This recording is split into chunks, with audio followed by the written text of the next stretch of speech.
Hello everyone, welcome back to another Watchin. Today we're going to take a quick follow-up look at the watch I received for my Watchgang Black membership for March 2018. Before we get to that, we'll do a quick wrist check and see that I am wearing my Mito Multi-Star. This was an NOS watch that I purchased. It is a vintage 70s watch. We'll talk a little bit more about why I'm wearing this one as we go on with the review on the D1 Milano Ultra Thin that I received for my Watchgang Black membership. Before we pull it out, I'm going to flip this around and we're going to take a look at the back of the box here. D1 Milano is an Italian brand of premium fashion watches stocked in the world's leading boutiques. Now, we source our materials globally and ultimately assemble them in our Hong Kong supply chain headquarters.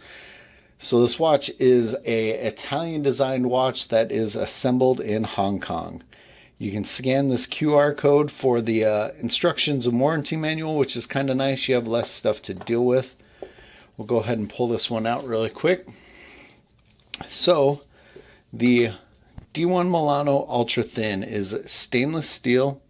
It is 40 millimeters across. It gets its ultra thin from the 6 millimeters thick on this case, which is really awesome. I like that black treatment on the crown there. There's no second hand on this one, which I also think is pretty cool. It gives it just a very simple, clean look. And if you notice, we have some brushed work as well as some polished work on the case. Now in the box opening, a couple of the guys commented that this looks similar to the Patek Philippe Nautilus or the Audemars Piguet Royal Oak, and I'm sure I butchered both of those names. That's just the way it goes, right? So this one is only 50 millimeters water resistant, and it has a Japanese quartz movement. Unfortunately, I couldn't find the specs on the movement on this one. Now, this one, if you go to their website, it retails for $365, and I have actually seen this sold out on their site a couple of times now. And the cheapest one I could find it out in the wild was on eBay, and it was being bid on. The current bid was $155. So I don't know if people are buying directly from the site and paying that full retail price, which is, if you ask me, up there definitely for a quartz movement watch. Now, I do really like the look and design of this one, so I understand why people might gravitate towards it, but it is a high price point if you are buying at that retail. If you could find it for cheaper, I think you would be much happier with your purchase. Now, I got this on my $99 subscription, so I actually don't feel bad about that. I don't really have anything against quartz watches. Some people do, but it is kind of nice to be able to just grab one out of your box and not have to set 50 different things on it, because I don't keep all my automatics on winders. So I'm going to pull my Mito off really quick and we'll take a look at a couple things.